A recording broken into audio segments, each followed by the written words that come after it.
to talk about how to reach our goals in an unhealthy environment. So, if you didn't know, in grocery stores, about 74% of our grocery stores have added sugar to our products. On top of that, the food in our grocery stores are engineered to literally make us addicted to them. There are people going into MRIs to see our brains light up when we eat certain things. So I know it can be tough out here because whoever is doing all the food, they are literally making it so hard for us. They are making these foods addictive on purpose because they want us to keep eating them. And unfortunately, that's usually not the greatest thing for our fitness goals.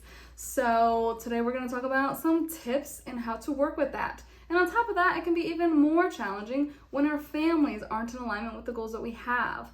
And if they're not supporting us or helping us out, then that can be even harder because having goals in a world that's literally catered to make us addicted to sugar and all the other things, and then our family members not necessarily being the most supportive, can be very tough. So we're gonna start with some tips.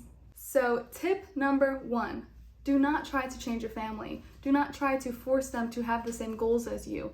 What we need to do is talk to them, communicate with them effectively. So instead of saying, this is my goal, I can't believe you don't understand me, instead talking to them before you even start working on your goal and saying, hey, this is my goal, this is what you can expect from me, and this is what I would appreciate from you. So let's say your goal is fat loss. My goal is fat loss. My goal is to lose 10 pounds.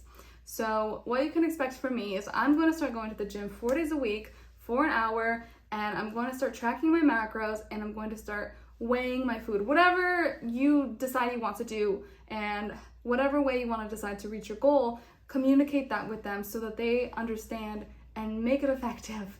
And then you can also communicate with them what you need. So saying, what I need for you is to please hide the Doritos, or please don't offer me a bite of that food because I know it's going to be very tempting. It's going to be very hard for me to stop eating, and I don't want to eat those foods. So please respect my boundaries, respect what I want, and help me make this easier for myself. And again, you can still eat all of the foods you love. You can have pizza, ice cream, etc. But there's a time and a place, and we want to definitely do this in moderation. If you have a specific goal and you're working hard towards it, I want you to reach it. So it's really important that you set these boundaries ahead of time and that you know you can have these things, but it usually is a little helpful to plan ahead and to have them in conjunction with something else. So let's say you're having a pizza, adding a salad to the side so that you're feeling a little bit more full. Tip number 2, if you can't change your meal. So let's say someone makes you something for dinner and you have a fat loss goal, or maybe you're bulking. You can always modify. You can respect who you're eating with while also respecting yourself and respecting the goals that you have. So let's say someone made you, I don't know, a big bowl of pasta, and you know that you don't have much room left in for the day. So what you can do is eat less than you typically would. It's all about portioning out. It's all about consistency over time. You are not going to be perfect every single day, and that is okay. Some days you're going to eat more calories, some days you're going to eat less calories. The goal is to be consistent most of the time. So if someone makes you dinner once out of the month and it was just a surprise, you weren't ready, you get all worried, don't worry. You can eat it. Just make sure to portion yourself. If you're bulking, I guess you don't really need to portion it as much. But if you are in a fat loss phase, portion it out, have a small serving, tell them how good it is, and go home and eat some protein. Because, I don't know, maybe the pasta didn't have any. Who knows? That's just an idea. Tip number 3, remember that it takes time to build healthier habits. It takes time to change a lifestyle that you've lived your entire life. So take the time and don't beat yourself up. Just recognize that it is going to be challenging, and that's okay. Making new habits and new change is always going to be a little bit difficult. If it were easy, everyone would be doing it. It's difficult, and that's okay because you got this.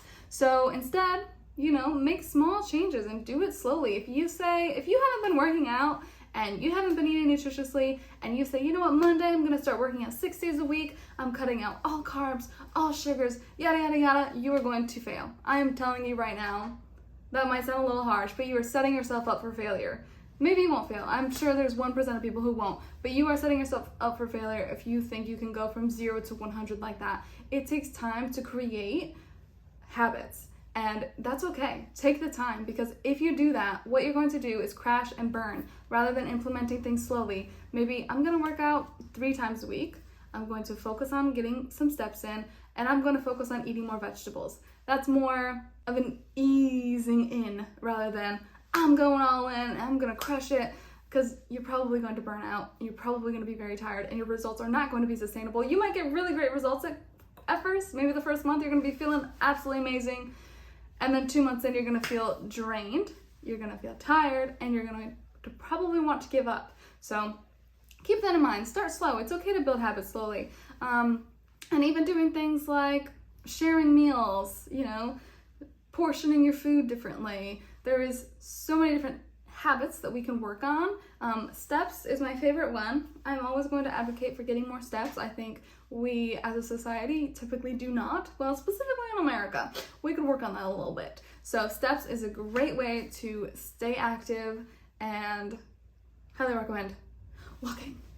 I lost what number tip I'm on. But anyways, learn to have boundaries. Learn to say no. It is going to be hard, but learn to have boundaries with your friends, learn to have boundaries with your family. It's okay to say no sometimes. So for instance, let's say your friends want to go out drinking Friday, Saturday, Sunday.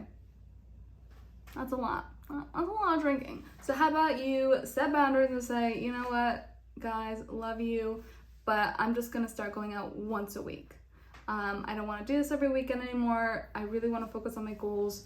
Let's just go out once a week. You guys have fun though. Set those boundaries. Let them know ahead of time. If you let people know, they will more than likely, be respectful of your decision. So it's totally okay to say, you know what? Yeah, I don't want to do this anymore. I would rather just do this once a week, and maybe we could all go for a hike the next day, you know? If your friends aren't willing to do or to change their habits with you, like going for hikes, going for walks, going for a bicycle ride, going kayaking, doing things that are a little more active occasionally, then you can always find other friends to do those things with.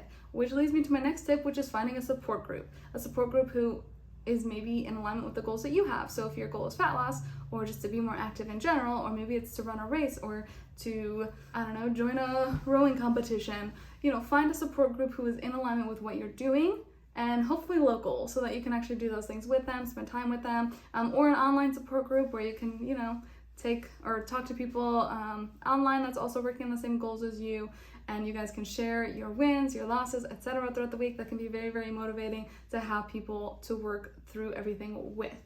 Highly recommend it.